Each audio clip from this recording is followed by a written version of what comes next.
revient vers notre chroniqueuse du mardi. Bonjour Barbara. Bonjour Danick, bonjour messieurs, bonjour à toutes et à tous.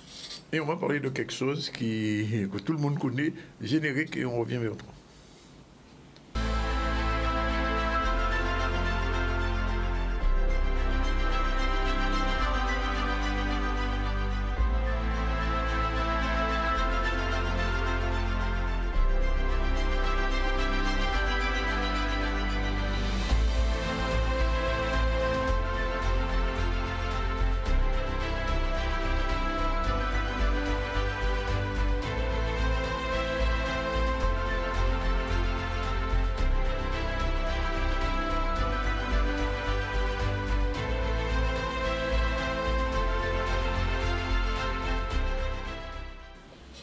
Je disais qu'on va parler d'un sentiment qui n'est pas toujours positif.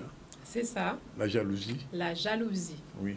Détox. Détox. Oui. Et oui, détox, pourquoi? Parce que ça fait sourire. J'ai perçu et j'ai entendu le petit sourire. Mais parce que c'est vrai que ça a des effets physiologiques Oui. quand il y a la jalousie. Donc l'idée, bien entendu, avec quelques techniques, on verra par la suite, c'est d'arriver à en sortir progressivement. Comme d'habitude, On peut en sortir. Bien sûr, tout à fait. Alors. Et c'est vrai que c'est un mot de société, on va dire de manière générale. Et il y a une petite particularité quand même chez nous. Hein? D'accord. Voilà. Oui. Donc quand je dis ça, on peut parler de la mentalité du panier à crabe. Oui, tout à fait. Ça vous dit, on parle de crabe justement, ça vous dit quelque chose? Oui. Et oui, donc c'est vrai que j'ai eu plusieurs sollicitations aussi par rapport à ce sujet. Donc aujourd'hui, on va parler de la jalousie de manière générale, mais on va avec un petit focus dans le domaine sentimental, puisque j'ai beaucoup de personnes qui m'interpellent sur justement les rapports dysfonctionnels. On a parlé de dépendance affective, on a parlé de l'ego, on a parlé de pas mal de choses autour de justement des mots qu'on peut avoir dans les relations. Et c'est vrai que la jalousie est un mot très important dans le cadre des relations toxiques notamment. Ça va très loin quelquefois. Hein. Ça va très loin, malheureusement. Ça va jusqu'à la fin. Oui. Hein, on a entendu différents phénomènes, notamment récemment, sans aller plus loin, puisqu'on respecte le caractère privé des situations. Mais il est vrai que la jalousie a un caractère toxique. Donc, que ce soit dans le travail, dans les relations familiales, dans le domaine sentimental, eh bien, je pense qu'il était plus qu'important d'en parler aujourd'hui. Et comme toujours, tu commences par la définition. C'est ça, Danick. On va voir donc quelques éléments de définition en image, donc à l'écran, pour qu'on puisse situer de quoi on parle. Hein. Voilà, donc, qu'est-ce qu'une personne jalouse ou de la jalousie? Hein?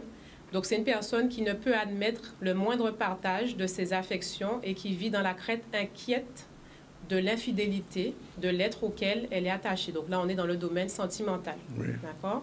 Alors, j'ai essayé de prendre, comme d'habitude, plusieurs définitions, puisqu'on a dit qu'on allait élargir aussi dans le cadre notamment professionnel et puis autres. Alors, c'est une personne qui supporte mal les avantages de la supériorité ou le succès d'autrui, qui envie à chacun ce qu'il a. Hein? Donc, je parlais de la mentalité du panier à crabe. Qu'est-ce que le crabe il fait, n'est-ce pas, Danick? Qu'est-ce qu'un crabe qui voit celui qui est au-dessus fait à l'autre? Il a envie de racheter taille. Pour faire qu'il bitin, pour tirer en bas. En bas, toujours. Voilà, donc le but aussi, on pourra décortiquer ça, ça va être aussi d'être en quelque part le premier, passer au-dessus de l'autre et être le premier à faire. Donc, et pour poursuivre dans la définition, donc c'est une personne qui éprouve un sentiment vif d'envie devant l'avantage, devant le succès, devant le bien de quelqu'un d'autre, qui manifeste un état d'esprit, une envie profonde, et ça, on va dans des dérives, hein, d'accord? Donc, c'est un sujet qui ne met pas forcément à l'aise, mais pourtant, c'est une grande réalité, pour ne pas dire malheureusement, jusqu'à l'heure... puisque ça crée beaucoup de problèmes. Hein. C'est ça, ça crée beaucoup de problèmes. Et donc, en parlant de différents problèmes, c'est vrai que la jalousie en soi peut être normale. Quand on a un sentiment amoureux, par exemple, quand on peut avoir une certaine envie, on se dit oh, c'est bien cette personne-là, ce qu'elle a. Ou encore, si on va dans le domaine sentimental, j'aime cette personne-là. Donc, bon, j'ai pas trop envie qu'on s'approche d'elle. Hein. Je donne ça comme exemple. Oui. Ça peut être normal. Là où ça n'est plus normal, c'est quand il y a des dérives. Et c'est là où on va justement voir comment ça peut se manifester. C'est quand il y a, donc on va voir ça en image tout de suite, c'est quand il y a le manque de confiance en soi, donc c'est pas grave, je vais le dire, les expériences traumatiques du passé, la peur de perdre l'autre. Donc ça aussi, c'est quelque chose qui va vraiment attiser la jalousie. La peur du rejet, de l'abandon. Les croyances limitantes, j'arrête pas d'en parler à chaque fois. Ces fameuses croyances où on met la généralisation. Donc, c'est toujours comme ça, ou de toutes les manières, j'ai eu plein de mauvaises expériences. Donc, la personne qui est en face fera la même chose. C'est comme ça. C'est comme ça, c'est mon laïe. Voilà. Et puis, les émotions.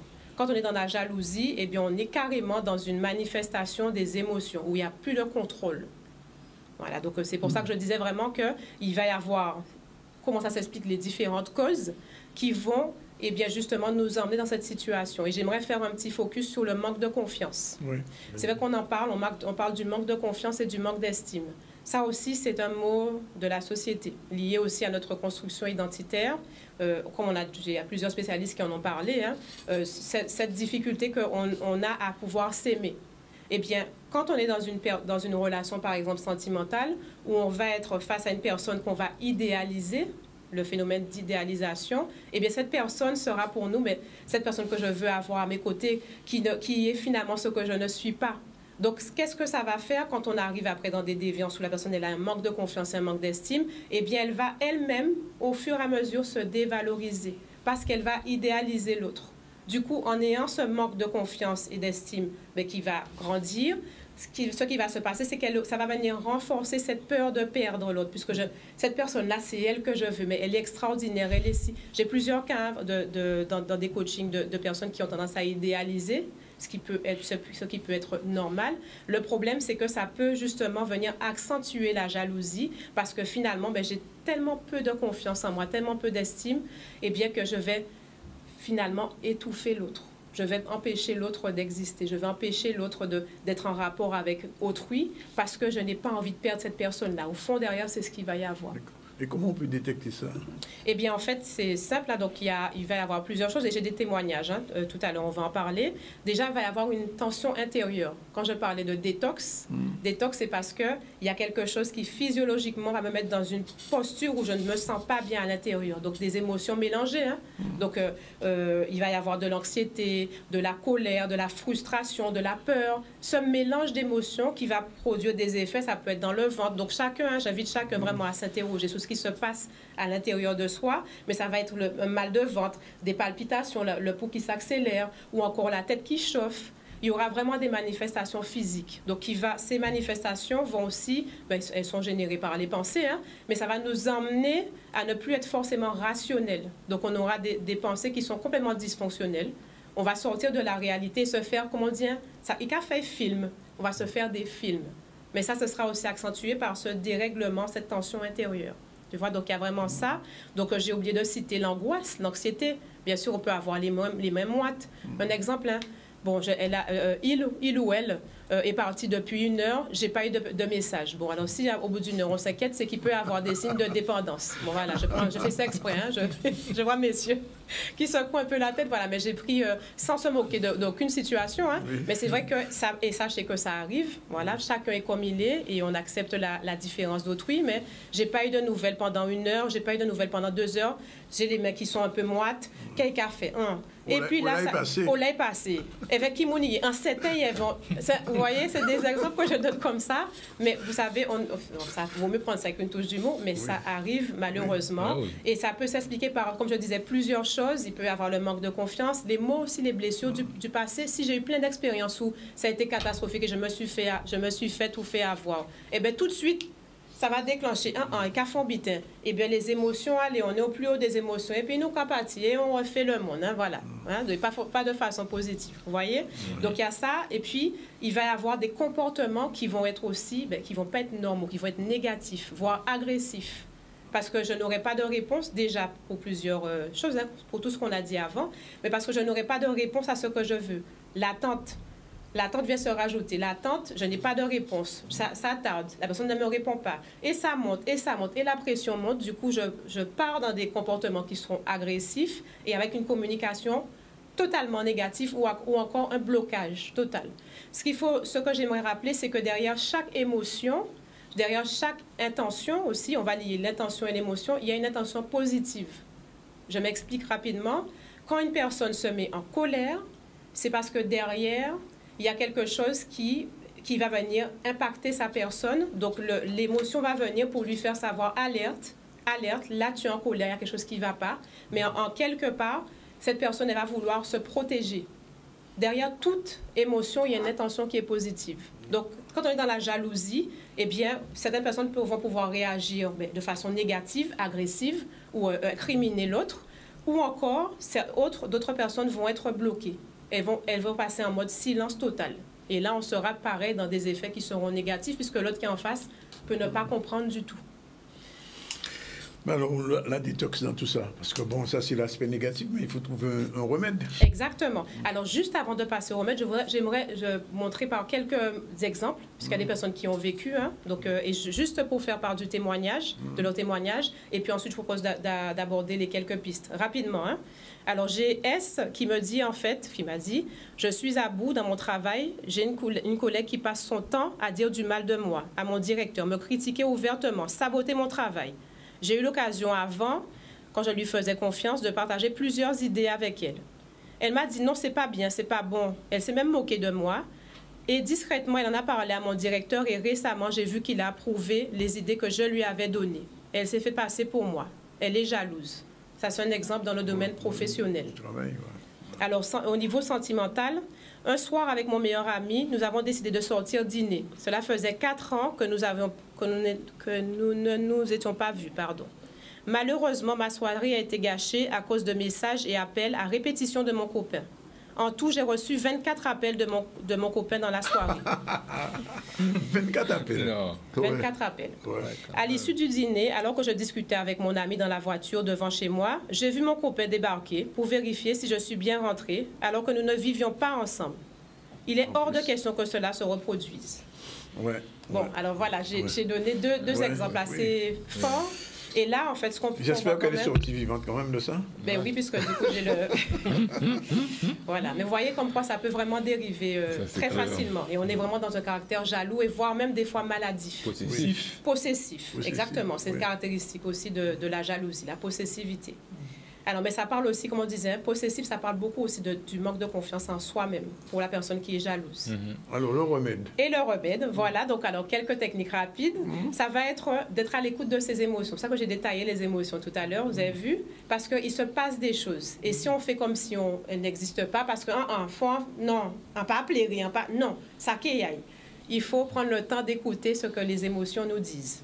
Après, ça va être de découvrir quel est le message caché de la jalousie. Comme je disais, par exemple, quand on est jaloux, c'est qu'on parle aussi de ses peurs, on parle de ses faiblesses. Et on parle des fois, je vais plus loin, de choses que nous-mêmes, on est capable de faire.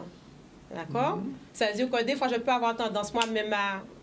qui a effectivité en moins cachée, hypervoyant, et finalement, je me retrouve dans une situation où je vais interpréter que la personne qui est en face va faire la même chose. Exactement. Donc, ça parle aussi de ce que moi, je suis capable de faire. Donc, écoutez le message de la jalousie, ne pas faire comme si ça n'existait pas. On va aussi se dire que il va falloir faire en sorte de ne pas prendre systématiquement l'autre comme étant mon ennemi, ou ne pas le prendre du tout comme étant mon ennemi, finalement. C'est une situation qu'il va falloir analyser plutôt que de se dire « je vais incriminer l'autre ». Travailler sur la confiance et l'estime, toujours. Je pense que ça, c'est un travail de longue haleine qu'on peut faire, se faire accompagner pour y parvenir. Ça, c'est aussi quelque chose qui est important, puisqu'on peut ne pas y arriver seul, comme je disais, par rapport à tous les maux du passé. Rechercher la paix intérieure, j'en parle aussi beaucoup. Moi, j'étais en mode focus paix intérieure ce week-end. Ça fait du bien de se recentrer. Mais trouver des astuces pour qu'on puisse arriver à s'écouter et prendre les choses avec recul et arriver à relativiser. Ça, c'est important parce que quand on est dans le haut des émotions, c'est mort. C'est bim parti. Exprimer aussi son ressenti avec une communication non violente. Quand je ne suis pas en mesure tout de suite de parler, parce que c'est chaud pour chaud, je me tais, je diffère ma réponse. Je diffère ce que j'ai à dire. J'écris sur un papier ou autre pour exprimer. Je peux même crier, trouver un exutoire, mais je ne communique pas avec l'autre tout de suite, à chaud. Parce que chaud pour chaud, ça n'est pas bon. Voilà. Et puis, accorder le bénéfice du doute aussi. Parce que même si j'ai vécu des situations, on a tendance aussi à généraliser, à se dire, c'est même bitin là. De toute façon, c'est même bitin là. Non. prenant le temps d'analyser avec le fait de relativiser et accorder le bénéfice du doute aux autres. Et puis se faire accompagner, Dani, comme je dis toujours d'habitude. Oui, il faut se faire accompagner, oui. On peut se faire accompagner si on en ressent le besoin pour aller plus loin. Mais comment le coach agit à ce moment-là? Eh bien, le coach, en fait, je parlais pour moi-même toute coach, hein, donc on va accompagner dans la paix intérieure. Pour moi, c'est quelque chose que je prône énormément hein, quand je parle des 4 R, dans la gestion des émotions, dans le fait d'arriver à communiquer avec soi, donc être à l'écoute de ce qui se fait chez moi, mais aussi communiquer avec l'autre, de pouvoir aussi gagner en confiance en estime, c'est des choses pour lesquelles le coach aussi va intervenir. Et puis aussi sur tout ce qu'on a dit sur les mots d'âme, sur vraiment les mots d'enfance, les blessures, toutes ces choses-là en fait sont à la portée en fait de l'accompagnement par un coach. Voilà, bien, on espère que les hommes qui étaient là, qui sont là devant nous, ont écouté, les femmes aussi. Et les femmes aussi. Les femmes aussi, voilà, et que la jalousie dans le travail et dans la vie affective, ça va baisser parce que quelquefois ça arrive jusqu'au meurtre. Hein. Oui, malheureusement. Et c'est pour ça que j'ai tenu à parler de ce sujet. Et d'ailleurs, pour toute personne vraiment qui souhaite vraiment continuer à prendre la route vers l'indépendance affective. Donc, et d'ailleurs, je remercie de nombreuses personnes qui m'ont contacté à ce sujet, puisque c'est un sujet qui est important. N'hésitez pas à me contacter pour plus d'informations ou coordonnées ci-après. Je suis à votre écoute. Mais c'est vrai que c'est un sujet qui est sensible. 50 54. Voilà, 50 06 90 50 50 54 ou encore par mail. Merci Barbara. Et puis à la semaine prochaine. Et on attend le prochain débat. C'est ça. Merci beaucoup.